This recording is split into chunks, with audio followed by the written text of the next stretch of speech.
I'm saying, are you ready?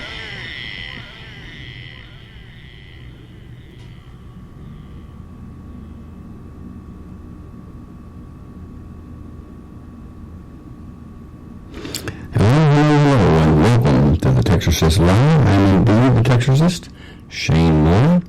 I'll be here with you for the next 2 hours, taking your questions, comments, and personal experiences on our topic tonight.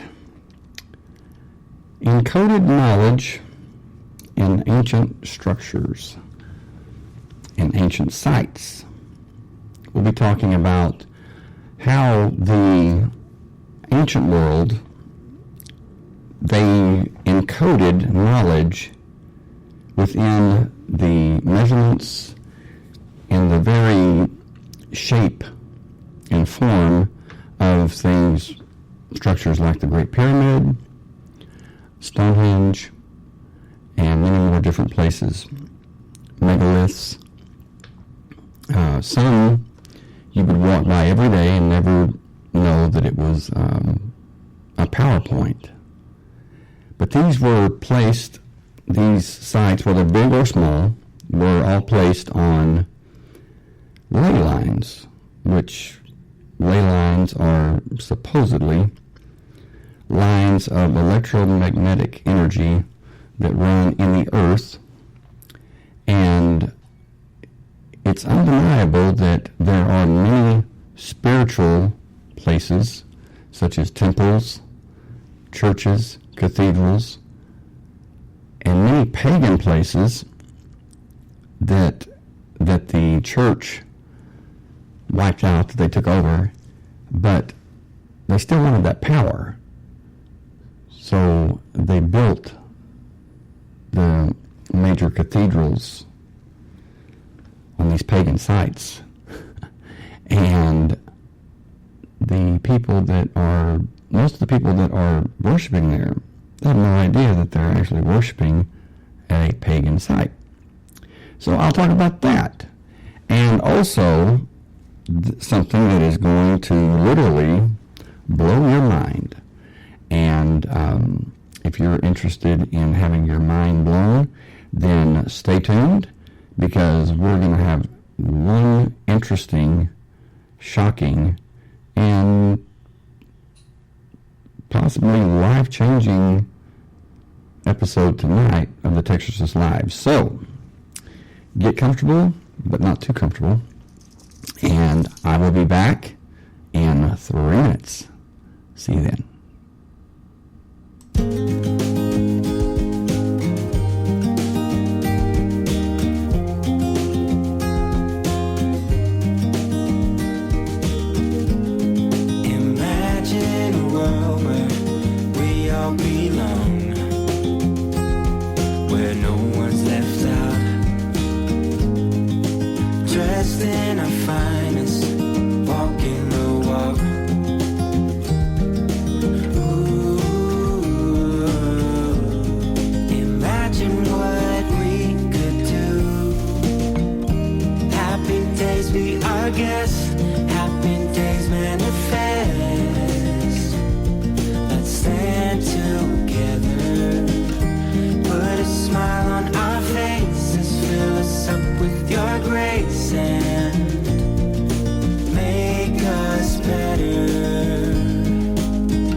Your grace and make us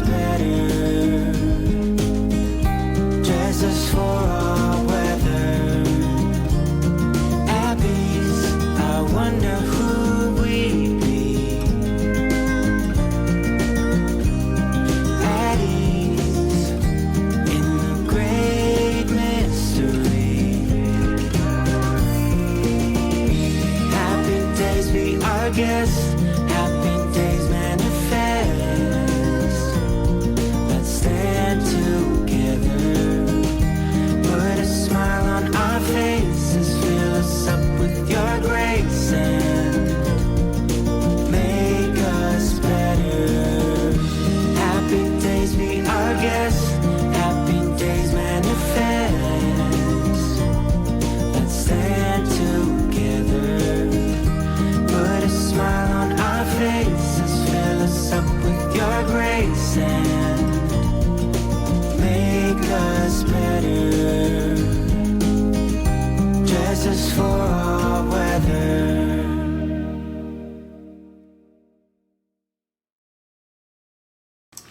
And I am back. Mona, could you give me a sound check, please? Just let me know if it's crisp. Now you said that it was that it wasn't clear, so I want to make sure it's clear. Okay, thank you. Okay. All right. Anyway, we'll be talking about some powerful things tonight, and the truth is that it is undeniable how the patterns and how certain things are, how certain structures were constructed that are basically they're identical to let's just say things that we use today, things that give us things that we use every day, and these things were constructed back, well, Stonehenge, thousands of years ago. The Great Pyramid, I think they say 2500 BC. I happen to believe that it's much older than that. I believe that the Sphinx is much older than that. It's just not. It just doesn't seem like that. That it just seems like that these structures are much older, because if you think about it, the Great Pyramid was once completely white, and of course you could see it for miles away. I mean, the sun's beaming down on it. But that limestone casing on this huge, unbelievable, unimaginable structure, the limestone casing has all come off. And for that to happen, it would take, I think it would take a lot longer for that limestone casing to come off or to erode. And I find it very strange that there's not much of that limestone casing that is found, which if it fell off, and we're talking about this massive, massive structure, if it fell off, then there would be enough of it. We're talking about the Great Pyramid. There would be enough of it that there would be quite a bit left. Now, people say, well, there was people that came and they took that and they used that to build, other things, other structures and things like that. Okay, well, that's fine. But, we're talking a lot. We're talking massive amounts of stone. So, I think that they're older, but it really doesn't matter, because the truth is that there are things in the very measurements of the Great Pyramid. There are measurements. There are hieroglyphs of things like modern day helicopters, airplanes, and there was one I think it was a basswood that had been carved. A basswood looks like an airplane. Hey Elaine, glad you joined us. Looks like an airplane, okay? And modern physics said that there's no way that ancient Egyptian looks like a toy, but it also looks like, if you can imagine a plane, a small plane like a toy plane that is built on the structure of a bumblebee. They said there's no way that will fly. Well, someone came along and they built that to scale. They put an engine in it, and the thing flew perfect. I mean, it was no problem. Which left those that the physicists and everything just with their mouth, their jaw dropped, and they couldn't believe that this thing could actually fly and fly well. But that's not the shocking thing. The shocking thing is many of these places, they were built to raise your consciousness, or to raise people's consciousness. Now think about it. How many people do you think had access to the Great Pyramid? Not many. How many people do you think actually got to go into the King's Chamber? Not many. Or the Queen's Chamber. I doubt that anyone, even royalty or those that, served royalty, or very rich people, it probably didn't matter how rich they were or how powerful that they were within the world, the system or whatever. What mattered is how spiritual they were, because this was all about spirituality. It's all about right. They have to have such high clearances in order to be able to go in, right? And I think that it is much like those in Judaism that won't teach the Kabbalah to anyone that's under 40, that is not married and has children, and that does not exhibit a sound mind and a strong spirituality. Why is that? Because they're going to need it. That's how powerful it is. And like I've said before, these stars like Madonna and Katy Perry wearing the red cord around their wrist, and they're saying that they're studying the Kabbalah. They're not studying Kabbalah. They're playing.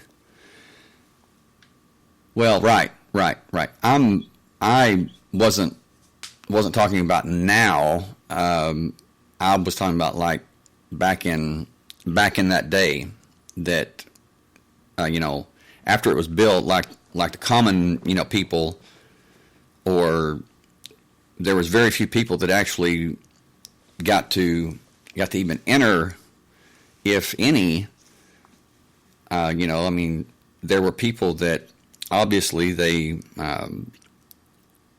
it was built for a reason, and in my opinion, it was not built as a tomb. There's never been anything found in there. But you're right, Elaine. And Zahi Hawass, the guy that was over that for years. This guy was so protective. Overly protective. And he would he would throw a fit. I mean, he would literally throw a fit if someone went or looked in a certain place, in the Great Pyramid or whatever, when they threw him out. They threw him out because he was such a jerk. I mean, he was a jerk.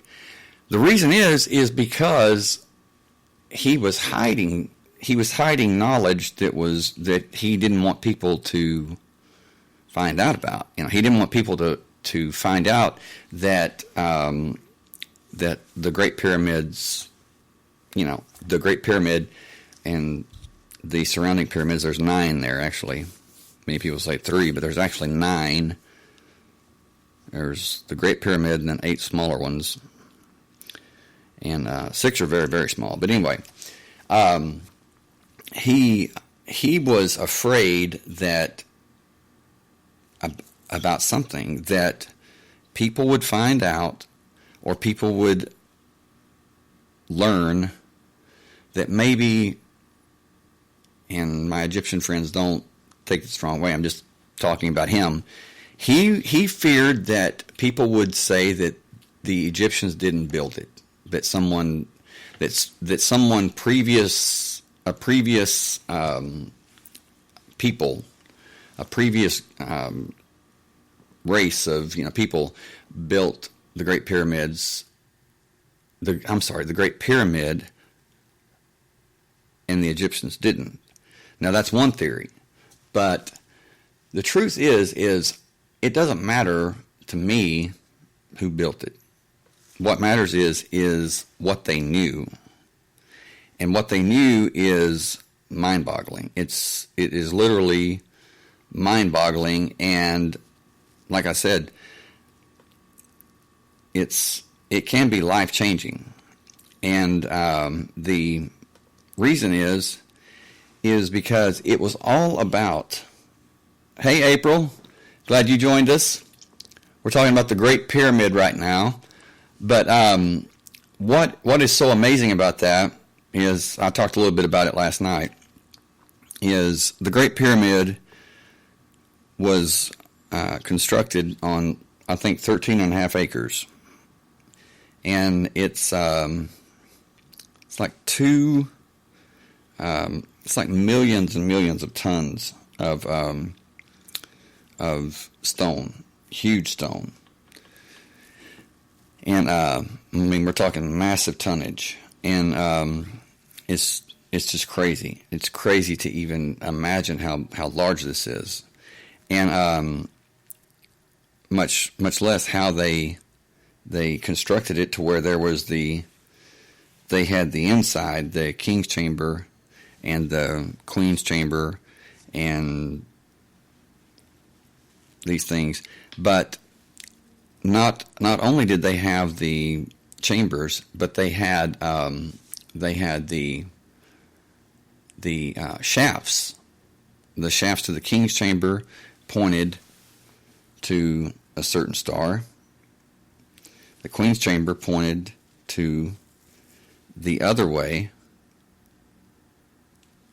The shaft pointed to a different star, or to the opposite star.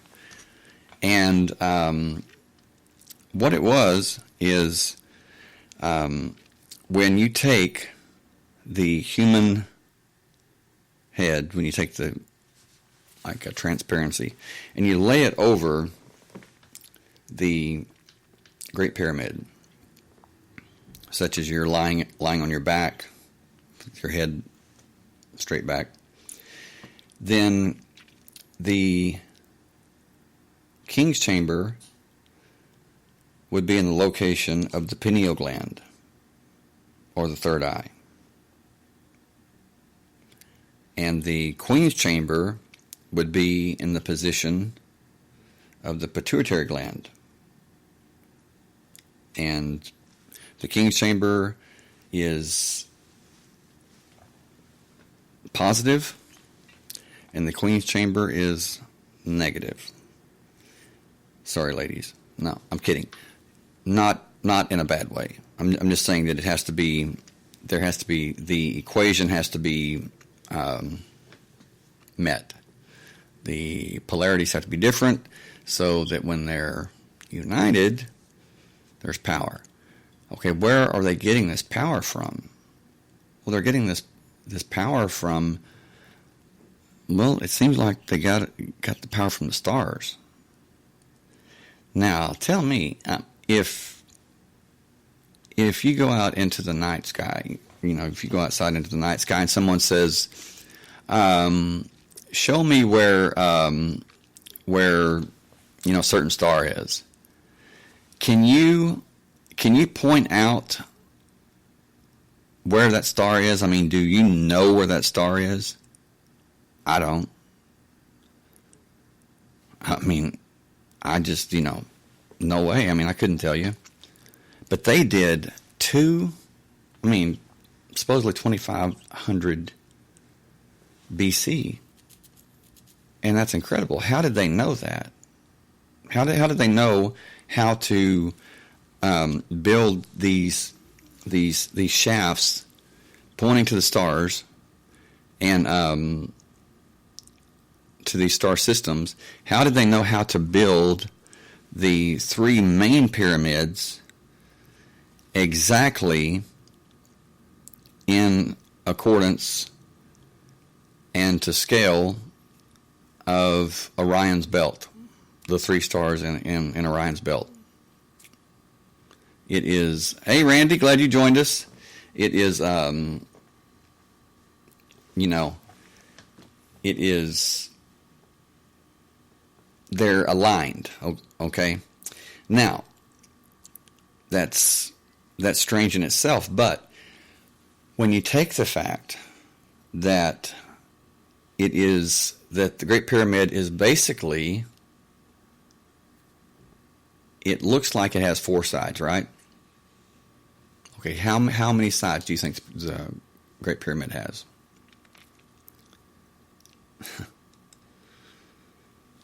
I'm just going to... Okay, well, it's not 4, and it's not 5. It actually has 8. It has 8 sides. Now think about that. It has 8 sides.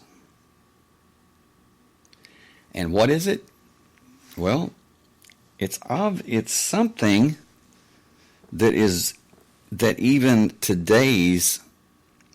with today's technology, today's computing power, it still can't be explained. It cannot be explained how that the measurements of the Great Pyramid, that they are 1 to 432,000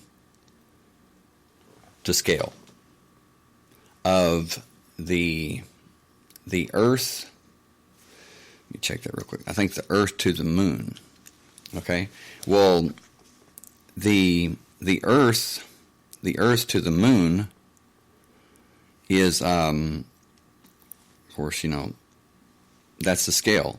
But 432 hertz is the closest to the bio frequency that humans have. 432 hertz. And I've had several people ask me, listening to YouTube, videos and things like that. They've asked me, what hertz, should I listen to? And I've always said, don't listen to anything over 432 hertz, because if you do, you're speeding things up. I mean, you're rushing it. You're battering the door, so to speak. And I've had a few people that have went ahead with a very, very high frequency, like 800 or even more, and they had some bad experiences. Excuse me. They if you thought they were like going insane, and why is that? Well, because you're moving too fast. I mean, you have to you have to take it slow, absorb that power little by little, and acclimate to it. You have to get used to it. I mean, you just can't plug into it and expect to be fine. I mean, it's very, very powerful. But the 432 hertz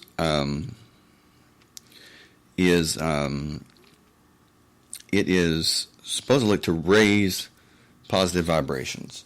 Okay, well that's what the Great Pyramid was. That's what it was based on.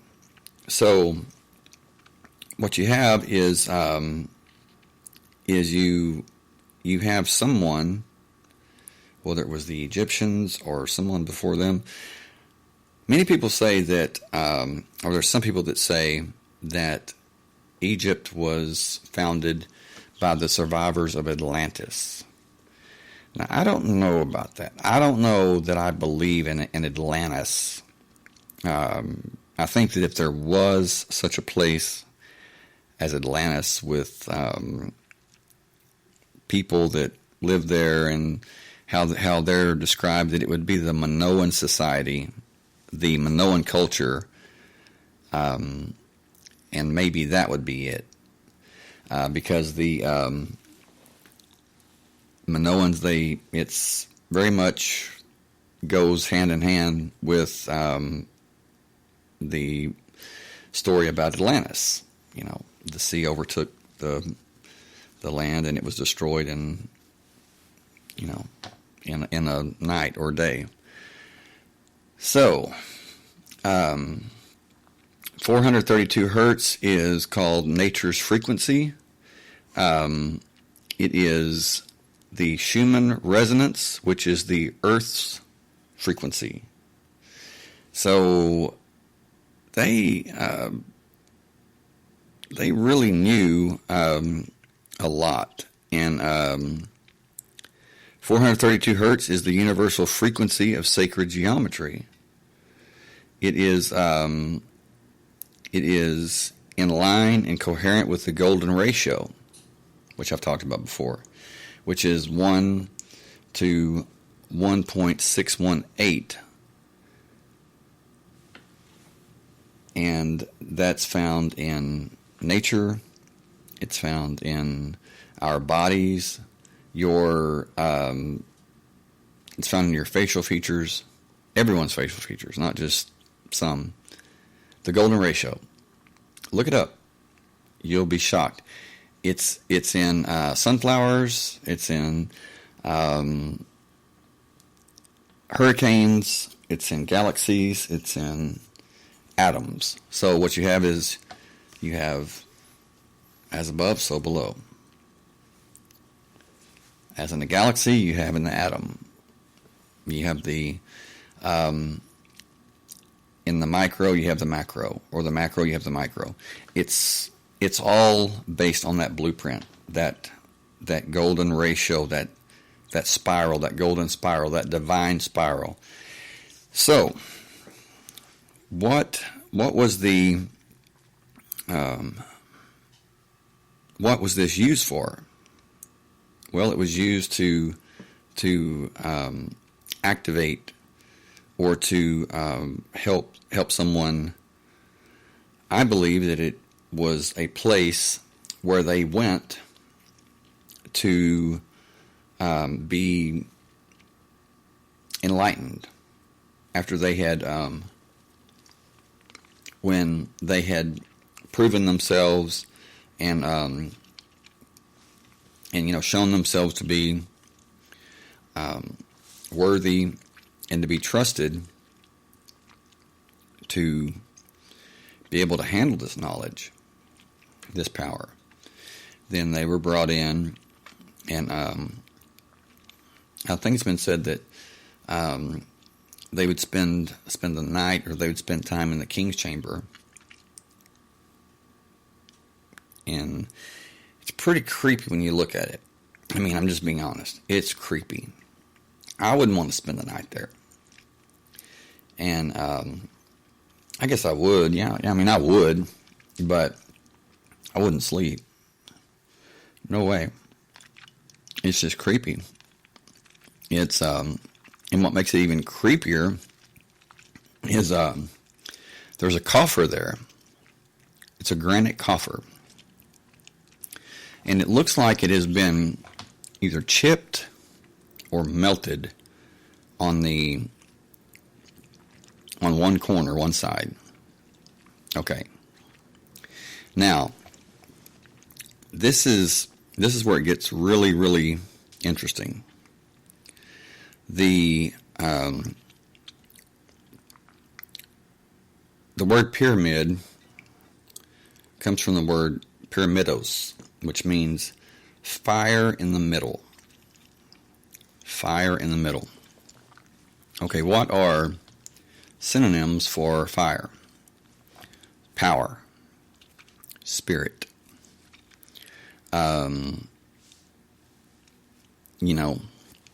spark. So, fire in the middle is what pyramid means. Okay, where is your pineal gland? It's in the middle of your brain, between the right hemisphere and the left hemisphere of your brain. Where's the Great Pyramid located? Okay, well, if you took the continents and all the land and you put them together, you put them back together, the Great Pyramid would be in the very center. Is that shocking or what? It would be in the very center of the landmass. Okay? The very center of, between the right, the two hemispheres of the globe, of the earth, of the planet. The Great Pyramid. So, what you have is you have a pattern within a pattern. You have the Great Pyramid that is massive in itself, but compared to the Earth, it's very small. But yet it's pinpointed in the center of the landmass.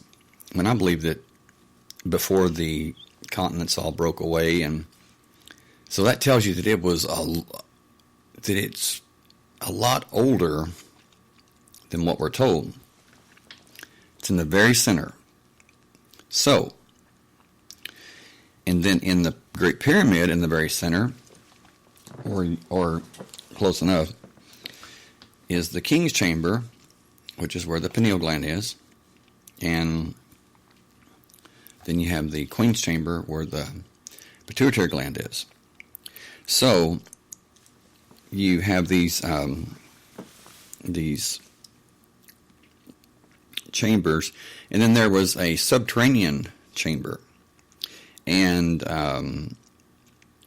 the subterranean chamber actually lines up if you transpose a human head, skull, to that, or if the head is like facing forward, it still lines up because it's in the center.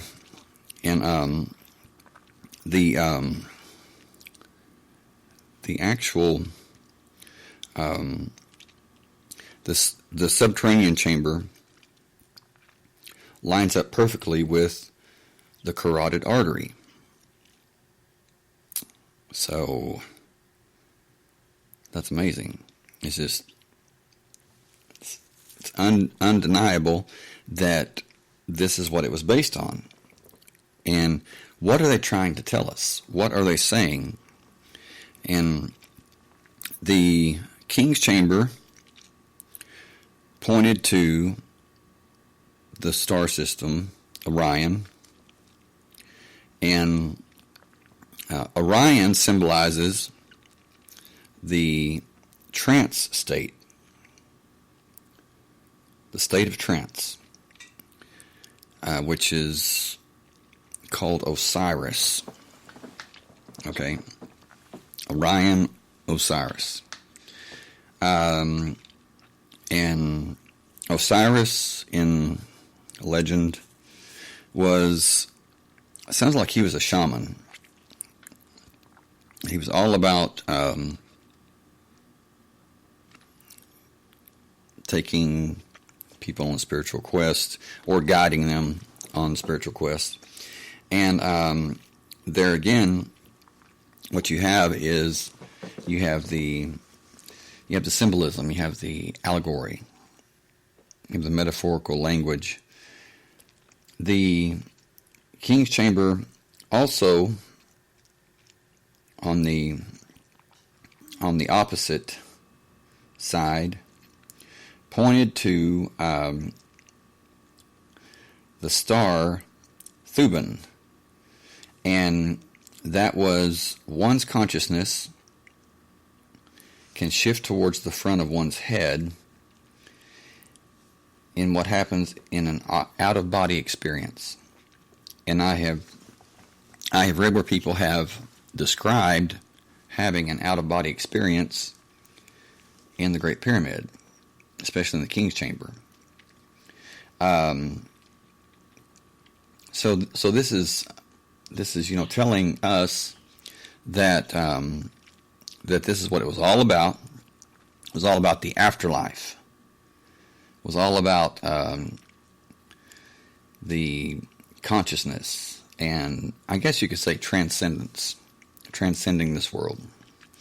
And the names and things that are used so much, they weren't really actual people.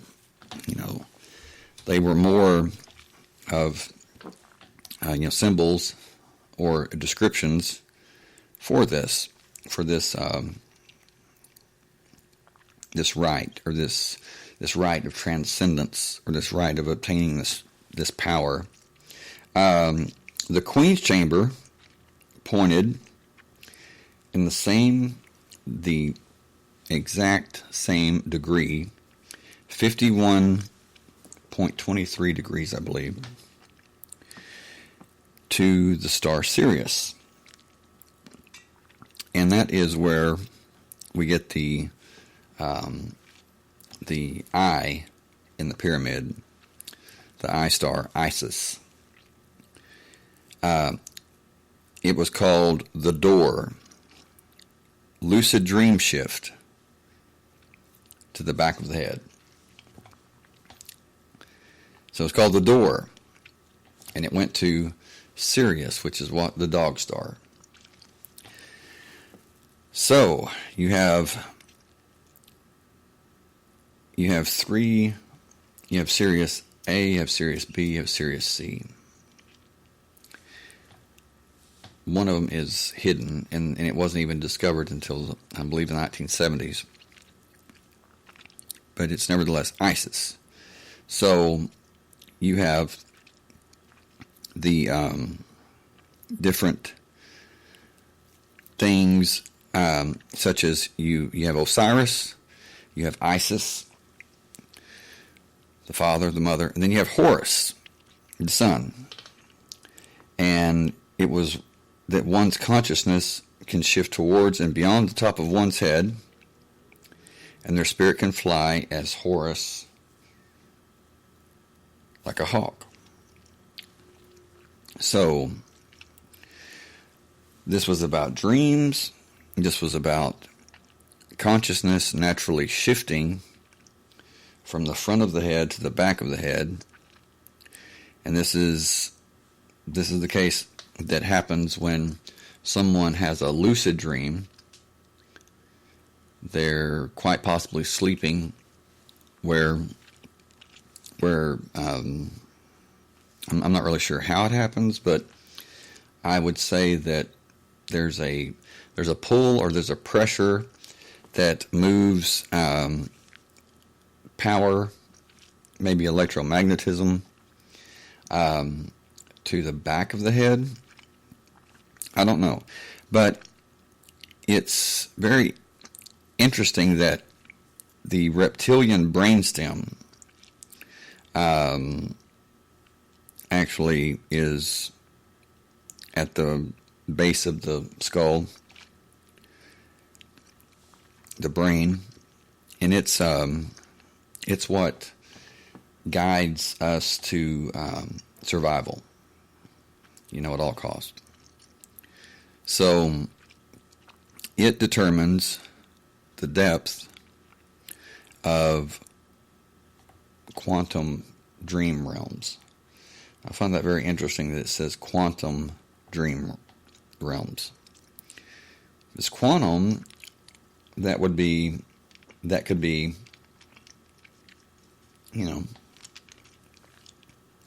be computer. And guess what? That's what I want to talk about, is the temple at Edfu in Egypt. If you Google that, if you Google the temple at Edfu, EDFU, and CPU, computer programming unit, or computer chip, you will see that huge temple, that huge structure, is identical with today's computer chip. Identical. And not only that, but the Osirian temple in Egypt also is built on the basis, or it's a computer chip. It is like they built this in homage, or in worship, in reverence to a computer chip. When you Google it, Google the images, you'll see it. And I'm talking, it is down to the very amount of holes within that computer chip. The same pattern. It has the same edges. Even Solomon's temple had storage units for the grain and for the corn and things like that. Okay, well, when you put it to paper, when you read what's been written, how it's described, what you have is a computer processing unit. You have a computer processor. And what have I been saying since I started this podcast 8 months ago? Well, I didn't come out and say it, very first few times, because everybody would think I was completely insane, not just partly insane. And again, I'm not insane, I'm in Shane. And that is okay. Now you're saying he is insane. I might be. But the difference between me and a truly insane person is I know I am. So, and I'm kidding. Okay. That's the reason I didn't come out and say it, the first few podcasts, because you're like, oh man, I'm not listening to this nut. So I built up to it, I just built up to it. And because when you make great claims, like, you better have great proof, you better have great evidence. And I do. The Osirian Egypt temple with the computer chip, look it up, Google it. I would show you, but I can't on here. It's Osirion, Egypt. I I'll type that.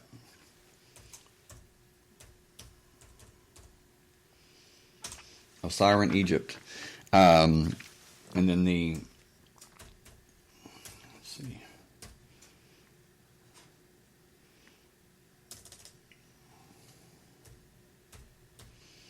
Edfu. And then the Mayan pyramids in Mexico, and type in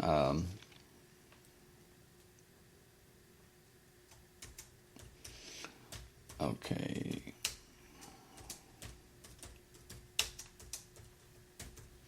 Okay, type in Mayan pyramids, Mexico, and computer motherboard, and you'll see that's the most shocking one, because there are 3 pyramids.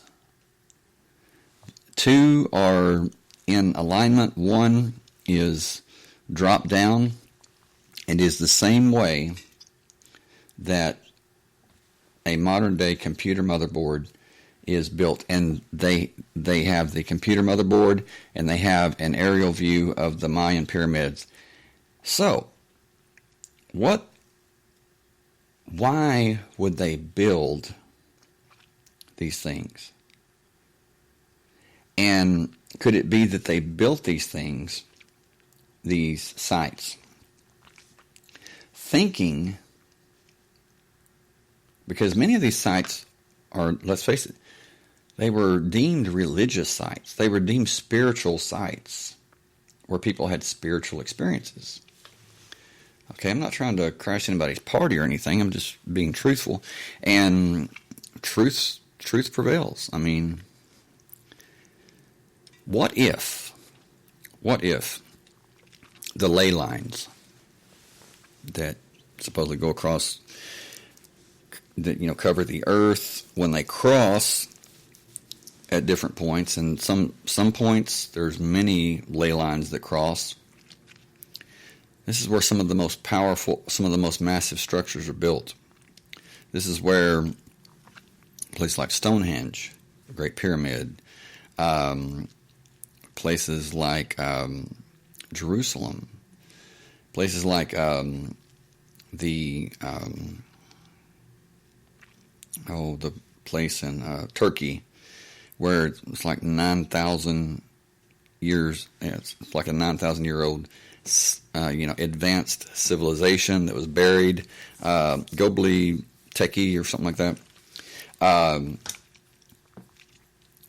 It's on like a vortex. When these ley lines cross or transverse, it causes a vortex, a very powerful vortex, and the Bermuda Triangle is supposedly where these ley lines cross, form a vortex. Lake Michigan is another place where the ley lines supposedly cross, and like I said, they transverse the earth, but they hold tremendous power, and not just physically either. There have been people that have been to these places, to these sites, and sometimes they didn't even know that it was a quote unquote vortex. But these people become violently ill. They become sick. Some have had heart attacks, and some have reportedly, at least at Stonehenge, have levitated, like lifted off the ground in full view of witnesses that didn't know what was going on, and they never did. But the best way that I would theorize that is that the they were at the right or wrong place, whatever you want to call it, at the right time or wrong time. It's when the ley lines on Earth must line up perfectly with the stars, with the stars or the planets, or maybe both. It would be, in my opinion, that's what would have to take place. And the moon would have to be in a certain place. It would be like would be something that would be almost like a fluke, where the person just walks into that. Would be like like a nanometer in the world, and they happen to just walk into it, and when they do, they're lifted up, or something else, something worse. Depends on the power there. But when you think about that, people are, well, this guy was levitated, or these people were levitated at Stonehenge. What happened? Well, like I said, there's witnesses that saw that. Did it happen? I don't know. I wasn't there. But if it did happen, think about this. If it did happen, then that could very well explain how they moved those huge stones. It wasn't so much them moving the huge stones. It was waiting until the time when everything was in alignment, and they probably had to have the stones there and ready, and they probably had to work fast because, let's face it, the Earth is in constant rotation, and so is our galaxy and the universe itself. So when everything lines up, it's like you have three different, at least three different things, and just look at it like having many, many different variables that have to all fall in place. And somehow, some way, the builders of Stonehenge, and I believe the builders of the Great Pyramid, knew how to know how to, not to predict, how to schedule. They knew when this was coming. The Great Pyramid was built with the wobbling of the earth added into the equation. There can be an earthquake. There can be like a powerful earthquake. I think like a 10. The worst case scenario, hit the Great Pyramid, and it's not going to destroy it. Matter of fact, it shifts and it moves. It moves. It looks like that it's not flexible, but the way it's built, it is flexible. The way it's constructed, it is flexible, and it moves. Now, this is the big thing. One of the big things. There's a lot of big things tonight. Okay, you've heard of the Ark of the Covenant. How that in the Bible, the Ark of the Covenant, and there again, I just want you to know that I'm going to talk about the Bible, but I'm going to talk about the Ark of the Covenant and how it relates to the Great Pyramid. In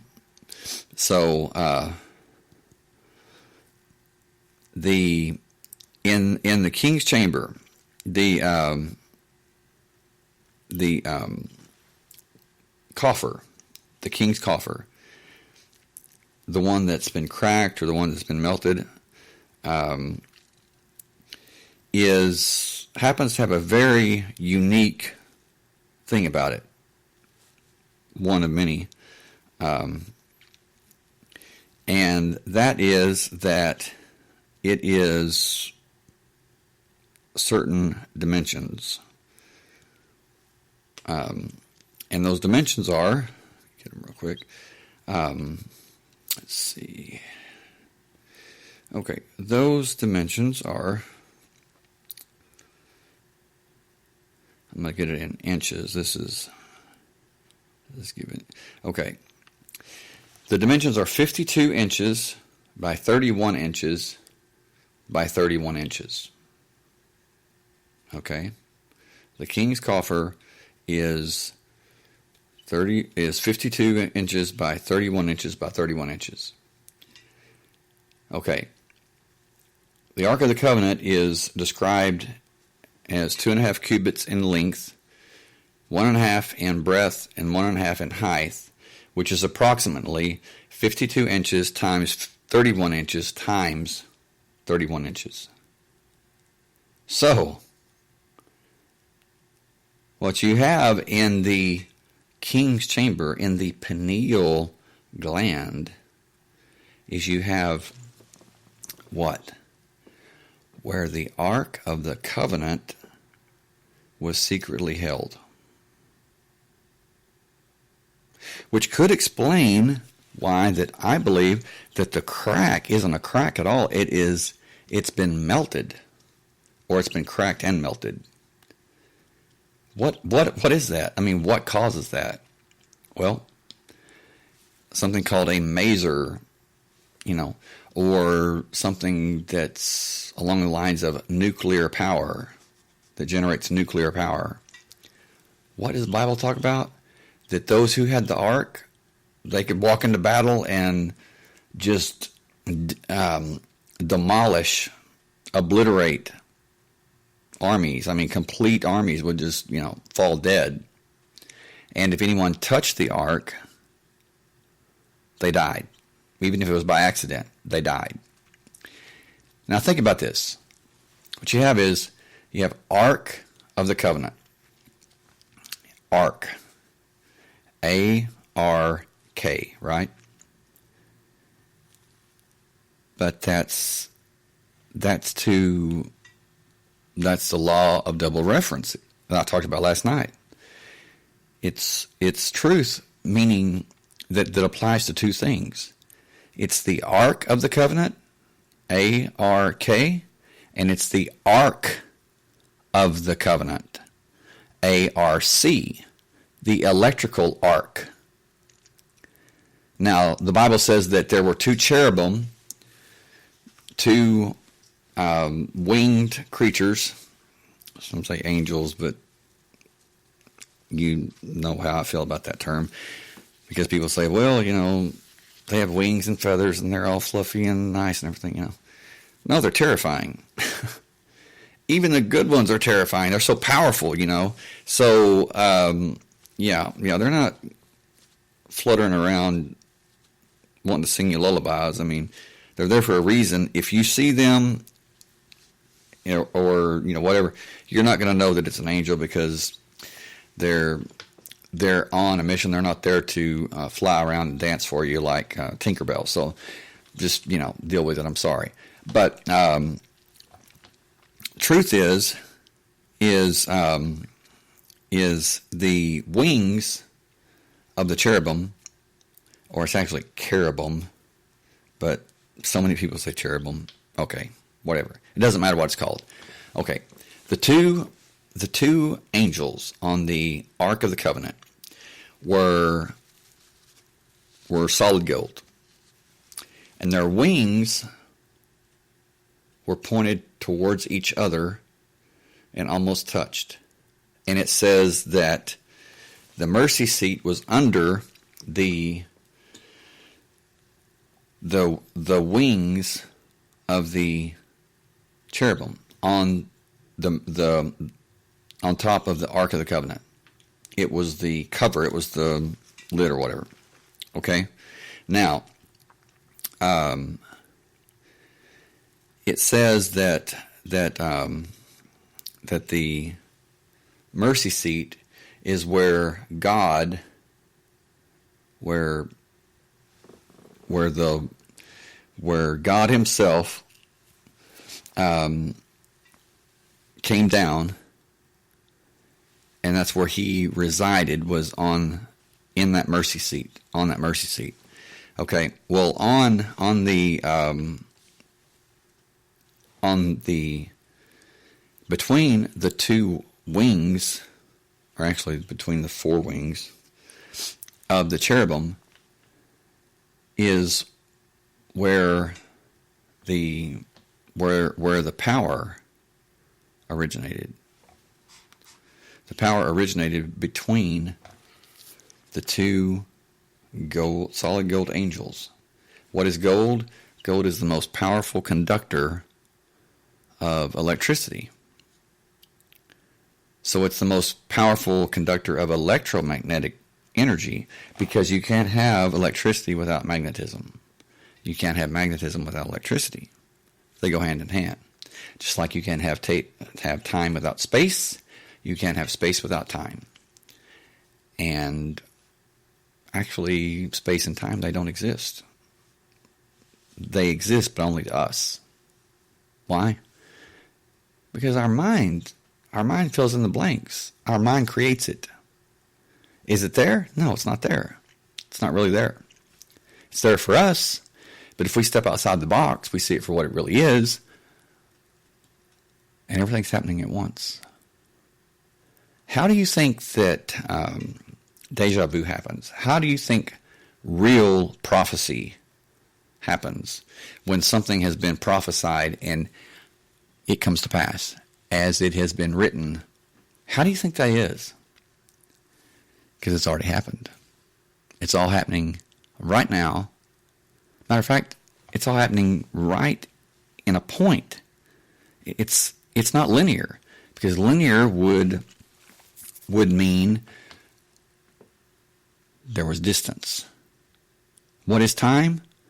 Time is the distance between two places. So if space doesn't exist, then how can time exist? If time doesn't exist, then neither does space. Does that make sense? And I know it's very, very hard, because it's very, very difficult for me to process that. It took me a while. But truth is, like I said, when you step outside of the box, you step outside of our dimension, you step outside of our understanding, which is really not understanding at all. Who creates time? Who creates space? We do. Because, I don't know, but if we were living in base reality, I guess you could call it, with everything happening at once, where would our test be? Where would this ride, this journey? And I'll say it again. I don't care if people say he's crazy, he needs to be put away, he's sick in the head, there's something wrong with him. I'll say it again. I believe that this is a simulation, a highly advanced simulation, and so does my buddy Elon Musk. Okay? He said that there's 1 in a billion chance that we are living in base reality. What does that mean? It means that this is not the real world. And he said, but this is the kicker, is there's no way that we can do any test that would not be compromised, because every test that you would perform in a simulation would be compromised. It would say, yes, you're in the real world. Why? Because it's a simulation. It's been programmed to be the real world. It's been programmed to that it's reality. So this is, I guess the best way to say it is, if you were in a different reality, if you were in a parallel universe, if you were in a parallel time, then the laws of physics here would not necessarily apply in that parallel world, in that dimension. The laws of physics would not apply. So, and also the mathematical laws. You might go to another dimension. You might step outside of this box, and in the other dimension, 4 plus 4 might equal 5. I mean, it might be completely different. So, I believe it's all about programming. So, what you have is you have the Ark of the Covenant that seemed to be like it was a computer, some kind of a computer generator. It generated tremendous power, and it was not a large device. So we're talking about something that was quite possibly nuclear, because the people that got close to it, that experienced it, the Bible says that some developed tumors very quickly, and we all know that that's radiation. It's a sign of radiation poisoning. Tumors, cancer, whatever. So this was placed in the king's chamber, the pineal gland, and get this, the pineal gland is activated when you sleep, activated at night in the darkness. What does it produce? It produces melatonin. Melatonin, the over-the-counter sleep aid, the natural sleep aid, melatonin. And it also has to do with melanin, with your skin, with how dark your skin is, your skin pigment. Which in that case, I have no melanin. No, I'm kidding. If I had no melanin, I would be albino. I'm close, but I'm not albino. So, what happens? What happens? When you sleep, if you sleep with the light on, then your pineal gland is suffering, because it cannot do what it does unless it's in total darkness. And what does it do in total darkness? While you sleep? It has a bioluminescence to it. It shines. This little light of mine, I'm going to let it shine. This little light of mine, I'm going to let it shine. If it's talking about Jesus, or it's talking about God, why would it be this little light of mine? Why not this big light of mine? This huge light of mine, this powerful light of mine? Why is it this little light of mine? Because your pineal gland is very, very small. But nevertheless, it's your little light. This little light of mine. And that's what I'm saying. Thank you, Mona. You say that's so fascinating. It is, because everything that you've heard, and we've taught kids, to sing that song, and never once do we just trust that, hey, it's talking about Jesus, it's talking about God, it's talking about a higher power, and but no, it's talking about the light within you. And Jesus said that he said when the two become one, he says, then you will be whole. He said, when the two become one, then you'll be whole. You'll be powerful, as you will be empowered, is what he's saying. You will transcend the physical. You'll no longer be a slave, which I'm saying that what he's talking about is transcendence. He's talking about enlightenment. He's talking about what he himself did. Now, what did he do? He set a pattern for us. Now, I'm not saying to go out and get yourself nailed to a cross. No. What I'm saying is let's see, Randy, you say, well, I'm in trouble then because I have to have a little light on, PTSD and all, have to be able to see my surroundings. I wake up in the middle of the night. Well, I would maybe wear a mask or something, like one of those sleep mask or something.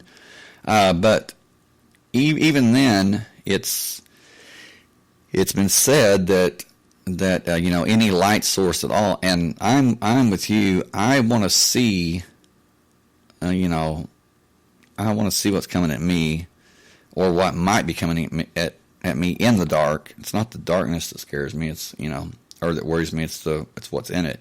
But well, right.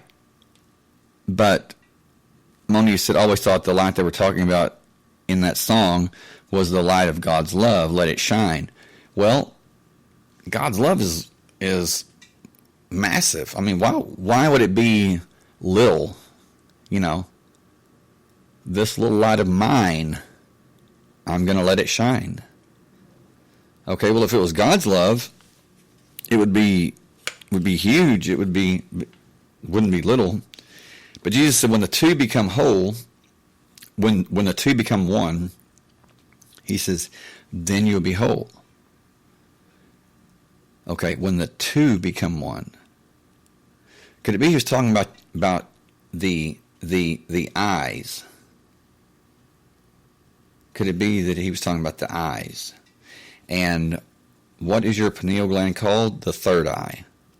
When the two become one, when you have, right, this little light of mine, I'm going to let it shine. Okay, who is called the King? Who is called the King of Kings? Okay, the King of Kings, the Lord of Lords, God, Jesus, God in the flesh. That's what the Bible says. Where was the Ark of the Covenant? In the King's coffer, in the King's chamber. Whose chamber? God's chamber. The Creator's chamber. The Source's chamber. Okay? Now, you do the math, because when the human head, when the human brain is put against the Great Pyramid, the King's chamber lines up perfectly with the pineal gland. And what did Jacob say in Genesis, I believe it was chapter 32, 33, he said when he slept on the rock, on the stone, and he saw the angels of God ascending and descending the ladder, Jacob's ladder, when he woke up, he says, I will call this place Peniel, for I have seen God face to face, and my life has been preserved. Whoa. What is that saying? Pineal. Pineal, the pineal gland is Pineal. Pineal in the Bible is Pieniel.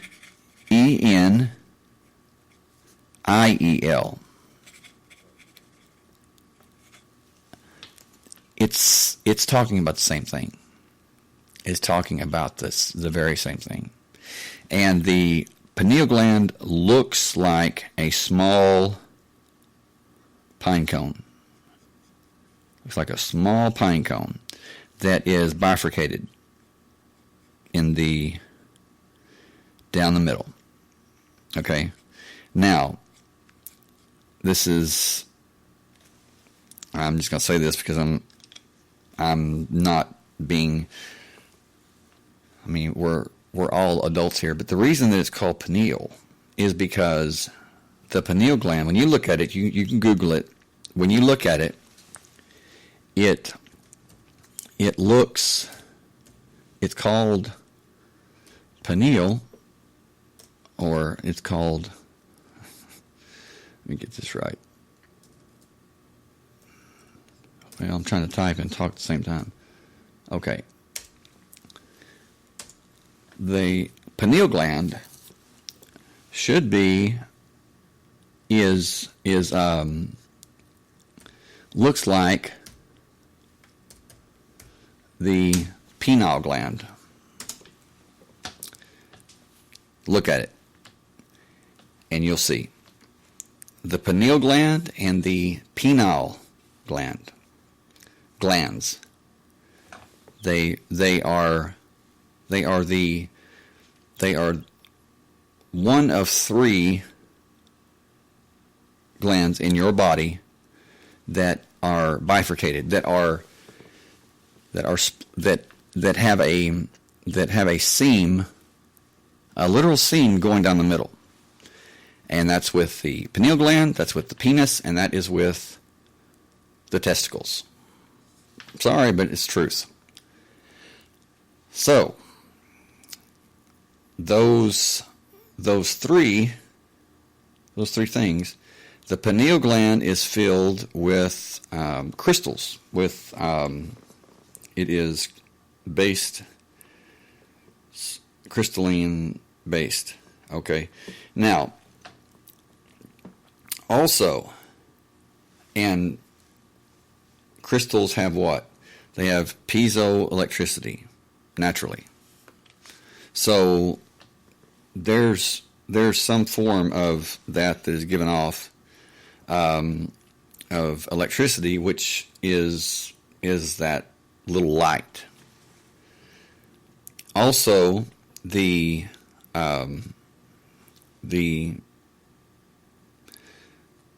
let's see. Okay. The cubit dimensions of the inner chamber of the temple of the Holy of Holies are precisely identical in size to the king's chamber in the pyramid, and the same volume as the molten sea of water on the Temple Mount as in King Solomon's temple. So not only is that king's coffer the identical dimensions of the Ark of the Covenant, but the very Holy of Holies, the room, the Holy of Holies, where the Ark of the Covenant was, is the same identical size as the king's chamber itself. And this is not by chance. I mean, it can't be. I mean, when you have it to where the ark fits perfectly into this granite coffer, a granite coffer is not going to give. It's just not. Randy, you're right. This little light of mine, a little piece of God, the Creator, that's in all of us. Right. In the middle of our brain, right?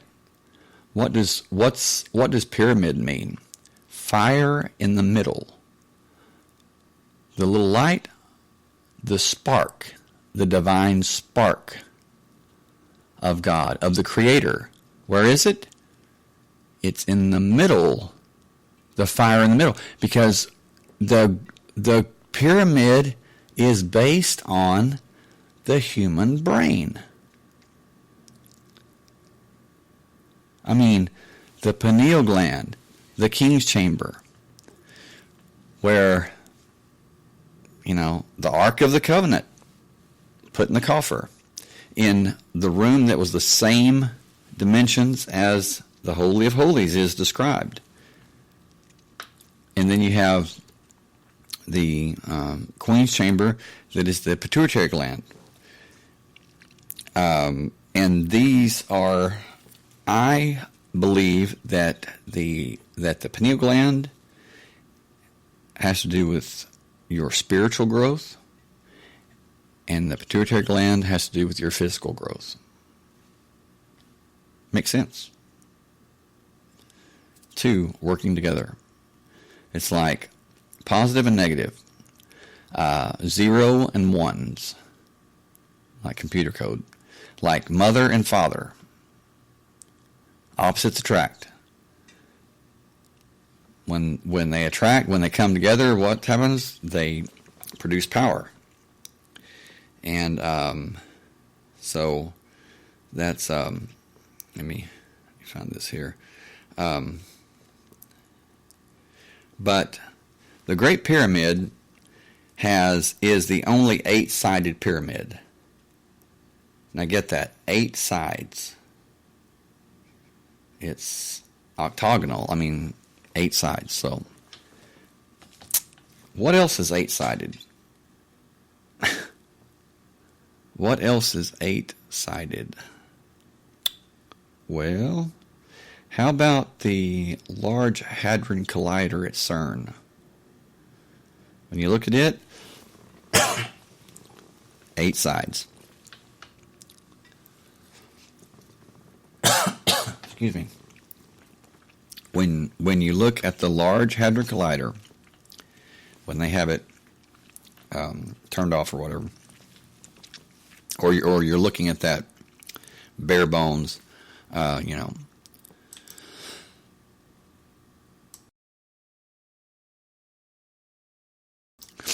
it is octagonal, 8-sided, and it looks like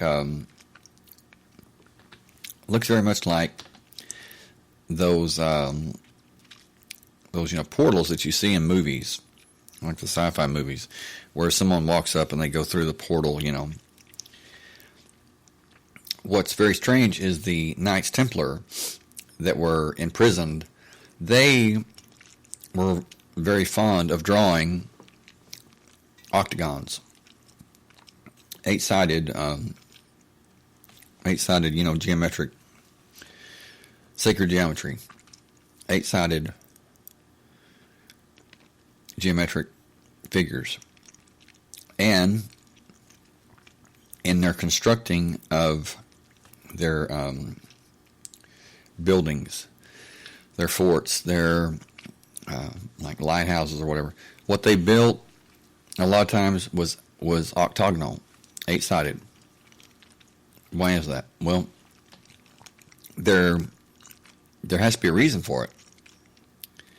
Because if you could build something with 4 sides, it would be a lot easier than building something twice as complex. Could it be that the figure 8 is also the figure for infinity? Just a thought. But that's they did that. They built 8-sided structures, buildings, whatever, and they built it for a reason. So I'm not sure what that reason was again. But the Ark of the Covenant, many people say, if it's discovered, if it's found, then whoever controls it, whoever has it, will be the most powerful person on earth, or the most powerful country on earth. Well, I think that just like everything else was a pattern or a blueprint, what's the Ark of the Covenant? I think it's a blueprint. I think it's a pattern, just another pattern. I believe that it is based on the right and left brain of the 2 cherubim, where their wings, supposed wings touch, is where the power of God, the power of the Creator, the source resides is between the two cherubim. That's between your right brain and your left brain. They're the two cherubim. Not that the literal Ark of the Covenant did not exist. It did, obviously, or the king's coffer wouldn't be the identical dimensions. But it's a pattern, it's a blueprint. For what? For your brain. For your separated or brain. The right brain is creative and free. The left brain is logical and very regulating. It does not color outside of the lines. And the right brain is going, hey, let's sling some color, let's get crazy. And what happens is these two are at war, basically, a lot. And there's actual electric charges that it's like they're throwing darts at each other, for lack of a better term. Why? Because each side thinks, each lobe thinks that it's the whole, thinks it's the whole deal. So when it's called synaptic crossfiring, where things get a little heated and excitement takes over, or fear, whatever, strong emotion, and the left brain might react a little too powerfully and send a misfire and send an electrical current to the right brain, and the right brain says, oh, I'm under attack, or vice versa. When they're both part of the same system. And that's like I was talking about last night. The left brain would be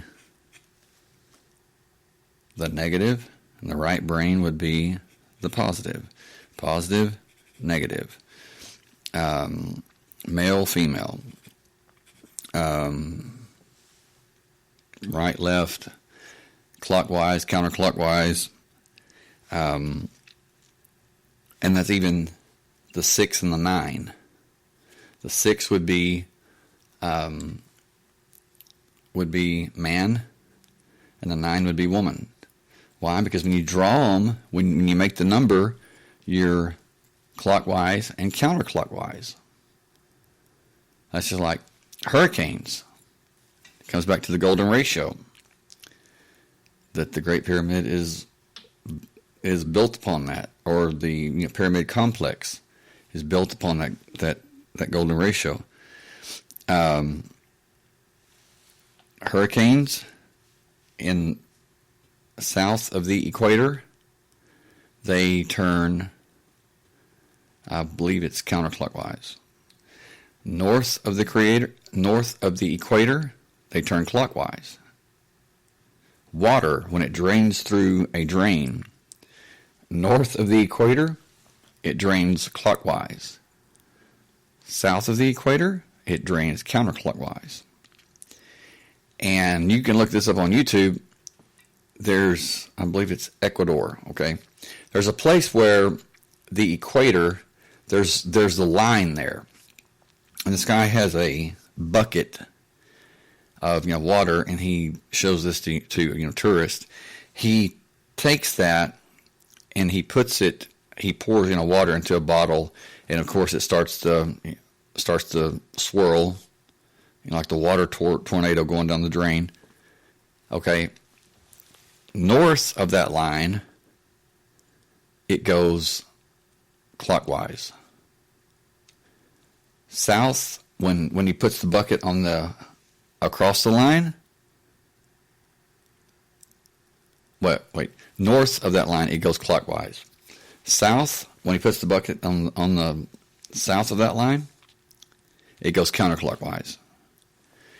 So there is power. There is some truth in ley lines. Many people say, "Oh, it's just it's just hogwash, it's made up. People just believe anything." Well, tell me tell me what power causes hurricanes to swirl and form and rotate one way south of the equator and completely the opposite way north of the equator, as well as water draining. That's a real power. That is a real force. So, just like the Great Pyramid, it was said to produce lucid dreams, which the Egyptians called one's personal Stargate. One's personal Stargate. So, and the subterranean chamber was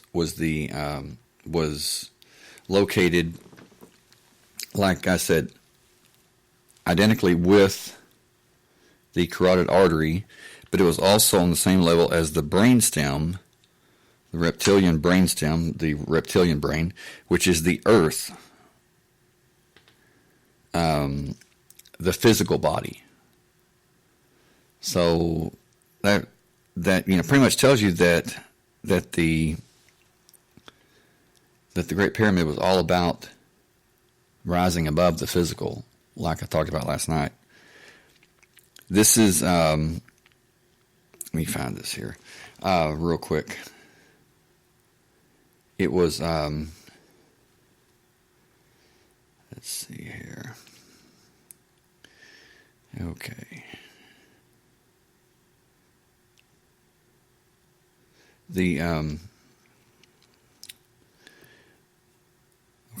There is an emission of light due to the pressure upon solids. Upon the calcite microcrystals, they emit a cold light in the range of blue and green. And this same phenomena occurs in certain marine fish. So it's piezoluminescence in the pineal gland. And I'm trying to find this. I'll find it in just a second. It's it talks about exactly what I talked about last night. Is it talks about talks about two yous, two of us. There's two yous. There's a positive you and there's a negative you. And let's see.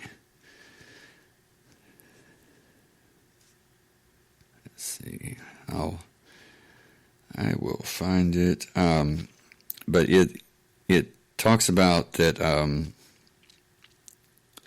that one is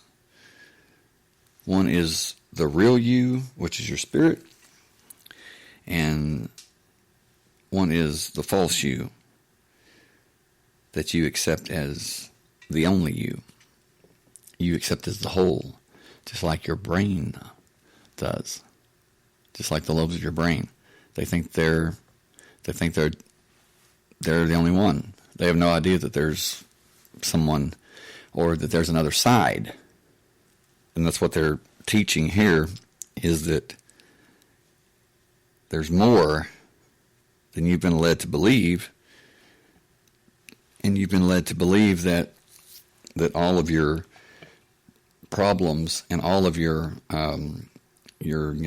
seemingly people or things, people that are after you, which very well may be the case, but what it's talking about is that the main thing is yes, there is someone after you, and it's your mind, because it does not want your spirit to be raised. Get it? It does not want your spirit to be raised. It does not want your spirit to rise above it. It wants to remain in control. Why? Because this is the mind's world. What's the mind based on? Lust and desire. And I'm not preaching, I'm just telling you the truth. It's based upon the wants, the desires, and the lust of the mind. So it's going to do everything it can to keep you, the true you, your spirit, from rising above it. How? By keeping it entombed. By keeping it in the grave. By keeping it from resurrecting. Whoa! Remember I said Jesus, blueprint, template, he says, come follow me. He says, if you're going to follow me, he says, take up your cross and follow me. Well, that cross is not, you're not going to carry that cross to show off. The only thing you do on a cross is you die on it. And that's the key, is by putting the mind, by raising the spirit above the mind dies. And what does the Bible say? Die. You must die to yourself. It's talking to the mind. It's not talking to the spirit. It's talking to your mind. The mind must die. You must put on the new man, the new person. Because the old man, the old person is dead. Well, maybe not literally dead, but on the path to death and destruction. Because we talked last night, that's what that leads to. The desires, that's what that leads to. So, and let's see. This talks about the 24 elders that I talked about last night, the 24 cranial nerves in your, at the base of your skull. But the mercy seat between the two cherubim in your brain is called the sella turcica, which is the mercy seat, which holds the pituitary gland, and it would be it holds the pineal gland, I believe is what it means to say.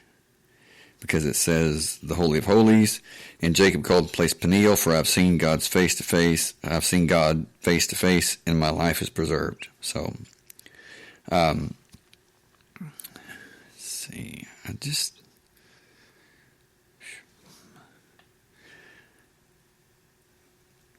But anyway, that's the message of the Great Pyramid. Is there's you, your mind, there's you, your body, then there's you, your spirit. There's you can look at it like mind, body, and spirit, or mind, body, and heart. Not your physical heart, but your spirit. Okay. Now, that's three. It's three. 3 in 1, right? So, could it be that the three main pyramids, that the Great Pyramid is the spirit, the smaller pyramid is the soul, and the smallest pyramid is the body. Just a thought. And the three great pyramids of Egypt are aligned with Orion's belt in the same manner. And the three great pyramids in Mexico, the pyramid of the moon, the pyramid of the sun, and the pyramid of Quetzalcoatl, hope I said that correctly, they're all aligned the same way in relation to Orion's belt. And okay, but anyway, those of you that look up the Edfu and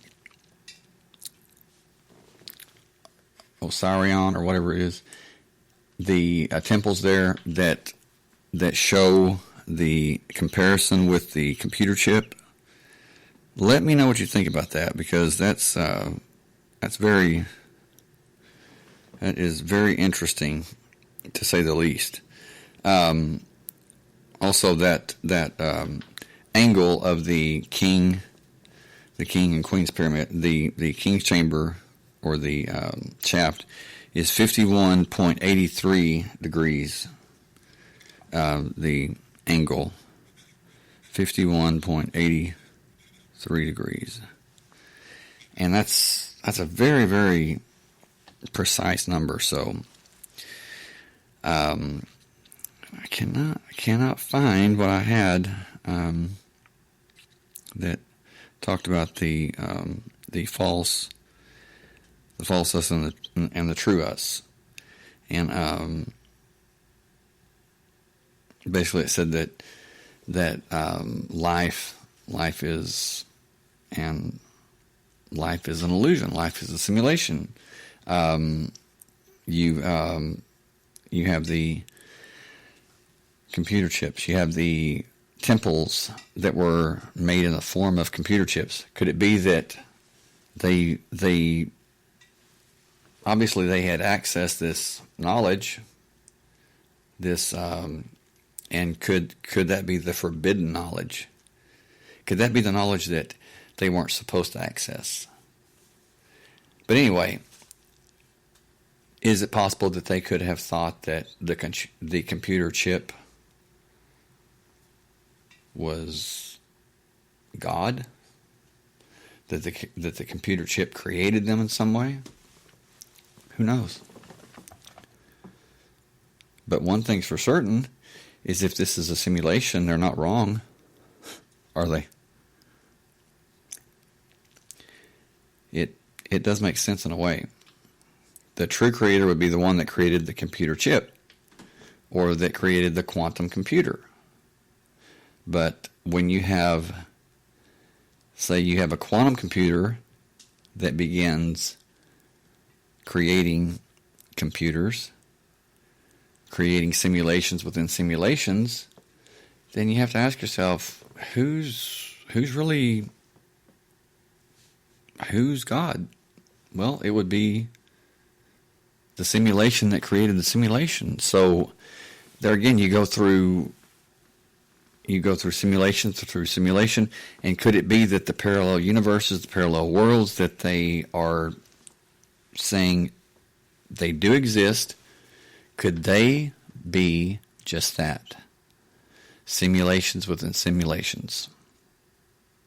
Definitely something to think about.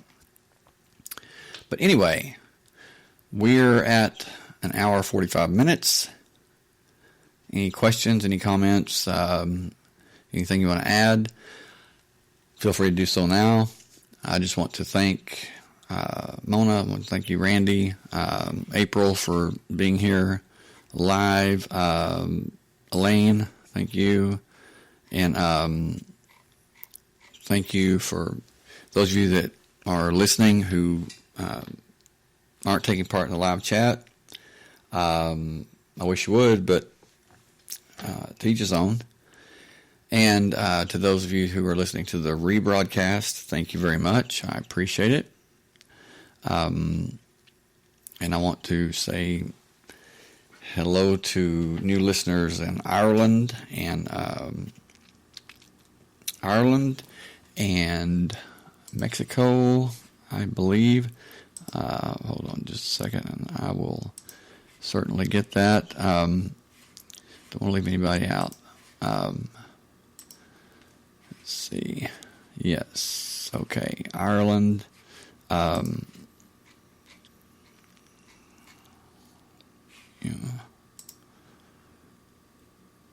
Okay.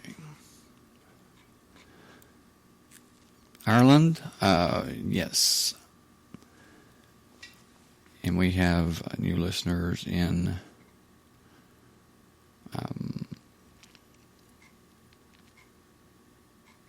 Connecticut. We have new listeners in Delaware and new listeners in Kentucky. Thank you very much for listening, and I appreciate everyone very much. Thank you for those of you who are listening on Spotify, on iHeartRadio, YouTube. Thank you so much. I appreciate you guys so much. The show is now on Alexa speakers now, and thank you for those of you that are listening on Castbox. Please just keep listening, and if you would, if you'd like to, you can email me at thetextusispodcast@gmail.com with ideas for show topics and what you might want to talk about. You might want to talk about personal experiences that you've been through, and we just contact me. We can talk about it and see what we can do.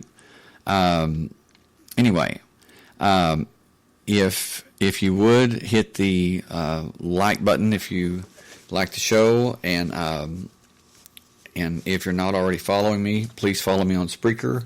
I need to have at least 100 listeners, 100 followers before I can really be eligible for iTunes. And once I'm on iTunes, the show will really pick up with a lot more people that will be interacting, because iTunes is the largest platform for podcasting that there is. So I'd really appreciate that.